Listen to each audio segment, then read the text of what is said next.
नमस्कार, मैं हूँ एस्ट्रो रजनी। तो आप सभी का मोस्ट वेलकम हमारे चैनल आनंद एस्ट्रोलॉजी पर। तो स्वागत है आपका हमारे चैनल पर। आप सभी की बहुत भारी डिमांड और बहुत सारी रिक्वेस्ट के बाद मैंने एक डिसाइड किया है कि आप लोगों को ऑफलाइन भी पढ़ाऊँ।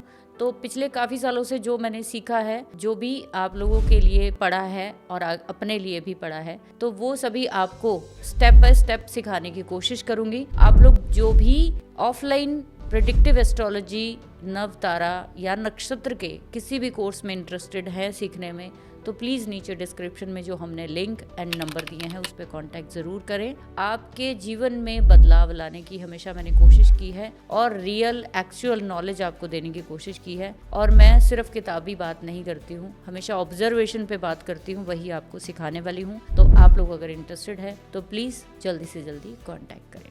Thank you very much. बहुत सारे लोगों के मुझे कमेंट्स आए हैं कि आप इस क्लासेस को कंटिन्यू रखो और नए नए सब्जेक्ट्स पे हमें बताओ। तो कुछ 3-4 चीज़ों पे मुझे स्पेशली कमेंट्स आए हैं और पर्सनली मुझे लोगों ने पूछा कि आप इस पे क्लास जो है ज़रूर दीजिए, क्या ताकि क्लैरिटी हो पाए कि हम कैसे उस चीज़ को देखेंगे। पर्पस जो इस चैनल का वो यही है कि आपको नई से नई चीज़ें सिखाई जाए। नई इन द सेंस कि उन लोगों के लिए नया है जो कि फर्स्ट टाइम इस सब्जेक्ट को देखेंगे, बाकी तो जो लोग कर रहे हैं उनके लिए प्रैक्टिस का पार्ट हो सकता है। सो आपको इन क्लासेस में अगर कोई भी कमी लगती है, कोई भी आप इसमें चेंजेस चाहते हो, तो आप कमेंट सेक्शन में ज़रूर बताया करो। आपके कमेंट से ही मुझे पता चलता है कि आपको क्लास कैसी लगी है। ठीक है। सबसे पहला मेरी स्टूडेंट्स का एक रिक्वेस्ट थी कि हमें सेकंड मैरिज के बारे में बताइए कि सेकंड मैरिज जो है, जो आजकल के समय के हिसाब से बहुत आम है, बहुत बड़ी चीज़ नहीं रह गई है। लोग एक रिलेशनशिप में कहीं ना कहीं सस्टेन नहीं कर पाते।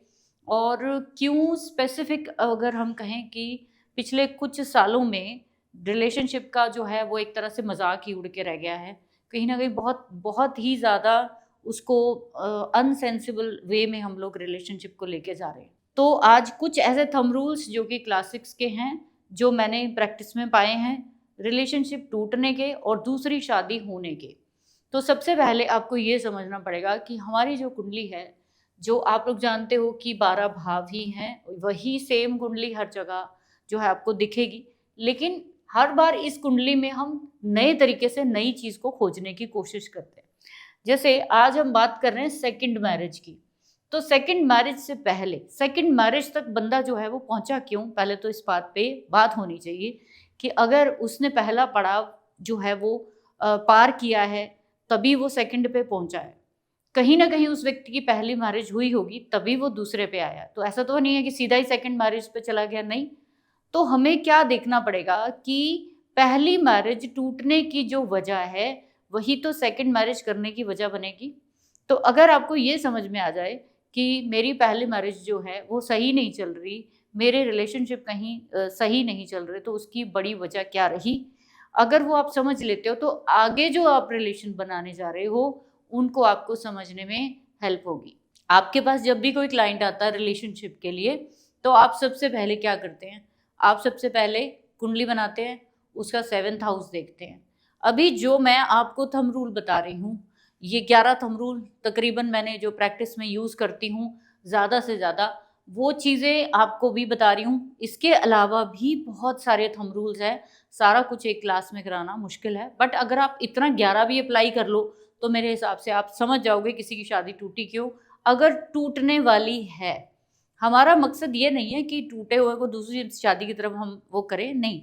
हमारा मकसद है कि हमारे सामने अगर क्लाइंट की कुंडली में ऐसे कुछ योगाज बन रहे हैं, तो हम उसको गाइड करें कि यहाँ पे अवेयर रहें, वरना रिश्तों को खराबी पहुंच सकती है। तो सबसे पहले हम लोग क्या कहते हैं, फर्स्ट रूल जो कहता है वो कहता है कि फर्स्ट आपको देखना है 7th हाउस। 7th हाउस सबसे पहले ये रिस्पॉन्सिबल है मैरिज के लिए। जो हम शादी में लड़के लड़की का गठबंधन करते हैं, उसके लिए ये हाउस रिस्पॉन्सिबल है। ये हाउस अकेला काम नहीं करता है, मैंने हमेशा आपको कहा है। लेकिन हम यहाँ पे ज़्यादा चीज़ों को उलझाएंगे नहीं, क्योंकि वो एक प्रिडिक्टिव पार्ट हो जाता है। तो हम सिंपल देखेंगे कि 7th लॉर्ड, सेकंड रूल क्या देखना है। अगर फर्स्ट हाउस कहते हैं अफ्लिक्टेड है, 7th Lord and 7th house.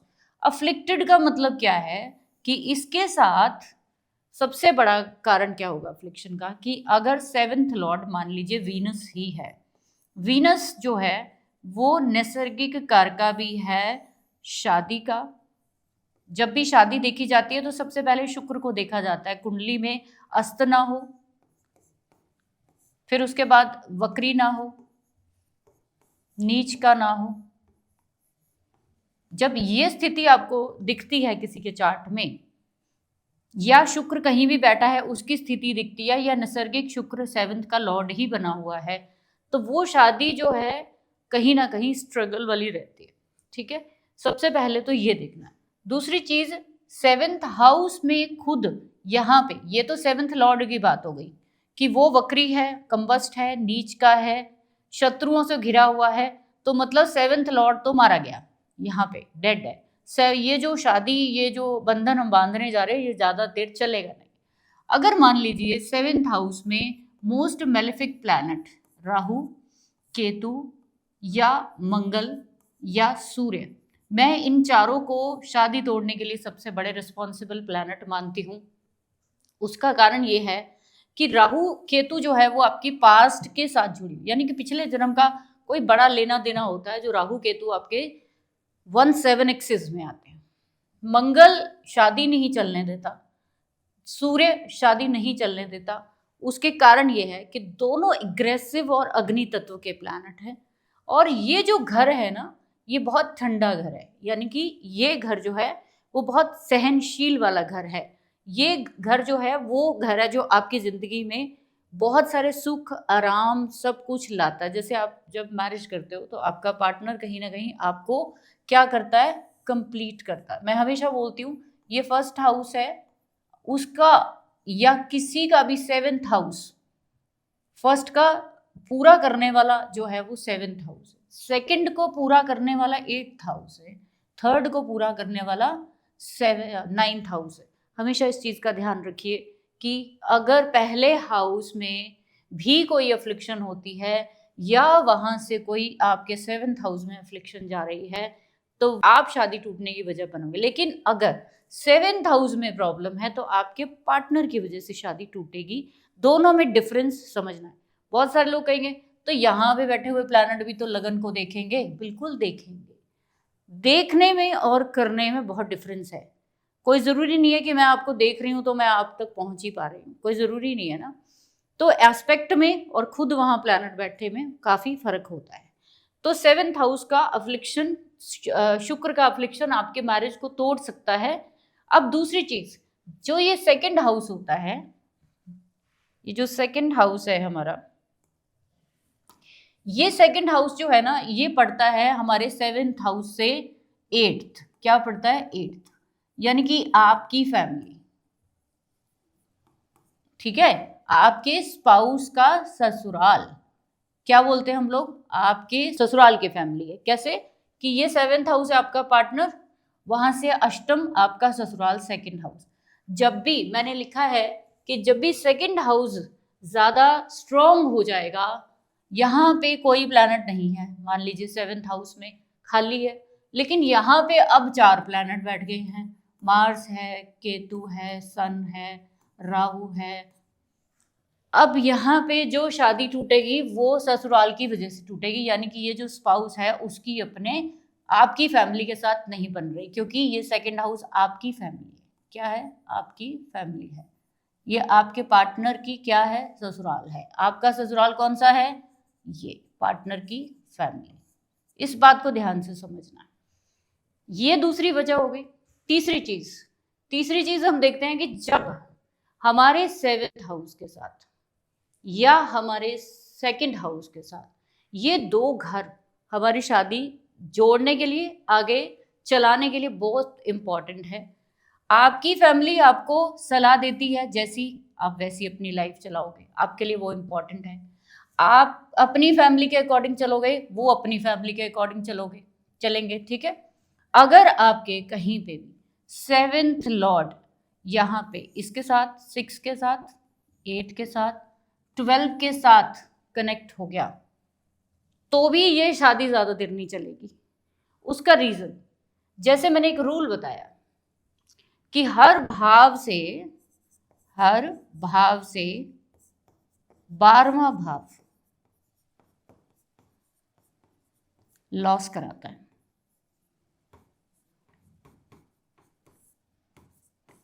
ठीक है, तो आपकी शादी से ये जो छठा घर है ये आपका लॉस है।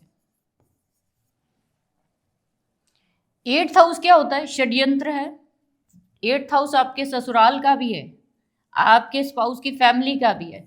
जब 8th का लॉर्ड 7th के साथ जुड़ेगा तो यहाँ पे षड्यंत्र होने शुरू हो जाएंगे आपके खिलाफ। 12वां जुड़ा तो यहाँ पे आपको क्या करा देगा? बिल्कुल ही लेट गो करा देगा आपके पार्टनर से, बिल्कुल नहीं चाहिए। आप यहाँ पे हाथ खड़े कर देते हो। यहां तक चलता है जब तक आपके कोई षड्यंत्र चल रहा है आपके खिलाफ। मान लो कि आपने किसी पार्टनर से शादी की, बहुत अच्छा लगा आपको, थोड़े टाइम के बाद पता लगा कि वो तो सारा कुछ अपनी फैमिली के अकॉर्डिंग चल रहा है बंदा, और यहाँ अष्टम में आपके बहुत सारे प्लैनेट मेलेफिक बैठे। सबकी शादी में प्रॉब्लम नहीं आती है, ध्यान रखिए। शादी में प्रॉब्लम क्यों नहीं आती? अगर आपका अष्टम का घर बहुत ही ज़्यादा अच्छे प्लैनेट्स के साथ है।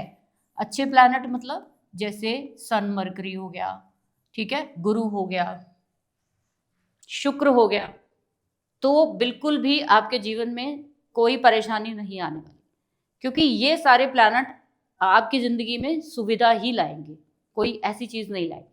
यहाँ पे जो परेशानी के प्लैनेट है ना वो यही है, राहु और केतु। इनका 8 से कनेक्शन कहीं ना कहीं ससुराल से अलगाव तो करा ही देगा। जब आपका अपनी ससुराल के साथ या इन-लॉज से नहीं बनती है तो नेचुरल है आपके पार्टनर के साथ भी आपका कहीं ना कहीं 36 का आंकड़ा शुरू हो जाएगा कि तू मेरे पेरेंट्स को नहीं जानता, मैं तेरे पेरेंट्स को नहीं जानती। ये आपका कॉम्पिटिशन शुरू हो जाता है। तो 8th और 6th और 12th का कनेक्शन जब 7th हाउस के साथ बने तो समझ लो कि मैरिज जो है वो बहुत डिफिकल्ट कंडीशन में है।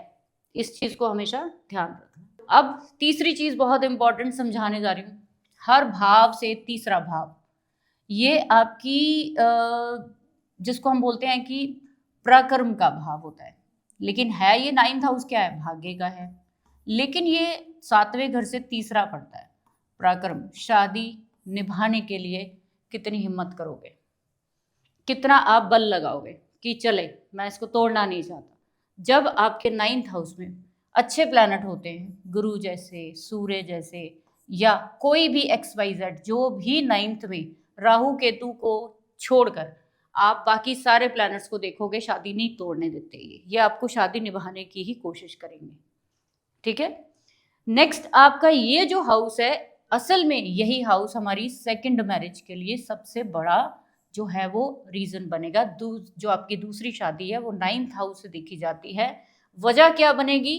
6 बनेगी, 8 बनेगी और 12 बनेगी। सेम आपने देखना है कि अगर 9th का लॉर्ड अच्छा पोजीशन पर बैठा है, मेरे पास बहुत सारे लोग आते हैं सेकंड मैरिज की पूछते हैं कि सेकंड मैरिज करनी चाहिए। मैं देखती हूँ कि 7th house, 7th Lord all तरह से डैमेज है। ठीक है, शादी किस वजह से डैमेज हो रही है अभी सिर्फ मैंने 6 से 12 का बताया। मान लीजिए कि आपके चार्ट में आपका 7th हाउस 10th हाउस के साथ अफ्लिक्टेड हो रहा है, तो अगर आपने अपने पार्टनर को अपने बिजनेस में इन्वॉल्व कर लिया, उसके करियर के साथ जुड़ गए, तो आपकी शादी गई। आपको उस एरिया से बचना है जिस एरिया में आपकी शादी को लेकर प्रॉब्लम खड़ी हो सकती है। तो 9th लॉर्ड की कंडीशन देखिए, अगर वो अच्छा है, अच्छे घर में बैठा है, या उसके ऊपर कम से कम 2 अच्छे प्लैनेट्स की जो है वो नज़र होनी चाहिए। गुरु, शुक्र, बुध, ये चंद्रमा, ये सब प्लैनेट्स की कोशिश होनी चाहिए, इस पे एस्पेक्ट होना चाहिए। आप देखोगे बहुत सारे लोग शादी तोड़ते नहीं हैं, लेकिन वैसे ही सेपरेट हो जाते हैं, म्यूचुअल अंडरस्टैंडिंग से ही हो जाते हैं। ठीक है, अब उसमें क्या होता है कि कहीं ना कहीं से गुरु महाराज जो है वो एस्पेक्ट कर देते हैं 7th हाउस को। तो शादी को जोड़ने के लिए एक एस्पेक्ट आपकी शादी जो है वो बचा सकता है। गुरु क्या होता है? समझदारी है, किसी बड़े का इंटरफेरेंस है, किसी बड़े इंसान की सलाह है, ऐसे मत करो वैसे मत करो, किसी का लिहाज है जो हम जिंदगी में करते हैं, ठीक है। तो सेकंड मैरिज का कारण आपने समझ लिया। अब सेकंड मैरिज जो है वो देखी जाती है हमारी 9th हाउस से। दूसरा, 7th हाउस में ड्यूल साइन होते हैं। अगर ड्यूल साइन का मतलब होता है कि अगर 3, 6, 9, 12 अगर ये साइन होते हैं या 7th का लॉर्ड ड्यूल साइन में चला जाए तो ये भी वजह बनता है कहीं ना कहीं नेक्स्ट रिलेशनशिप में एंटर करने का, ठीक है। नेक्स्ट, जैसे मैंने आपको बताया है कि 7th लॉर्ड भी ड्यूल साइन में हो, वीनस अफ्लिक्शन में चला जाए तो वीनस, जैसे मैंने बोला, वीनस जिसके साथ भी है आपका उसी वजह से शादी में पंगा होगा। वीनस किसके साथ है? मान लीजिए वीनस आपका मार्स के साथ है, तो क्या होगा? लड़ाई की वजह से, गुस्से की वजह से, एंगर की वजह से, हाथ उठाना, ये सब चीजें।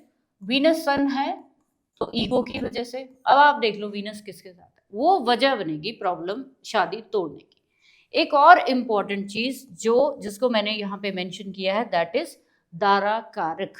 दारा कारक प्लैनेट आपकी कुंडली में कौन होता है? जो सबसे लोएस्ट डिग्री प्लैनेट है। सब प्लैनेट्स के आगे एक एक डिग्री लिखी हुई है किसी ना किसी तरह से।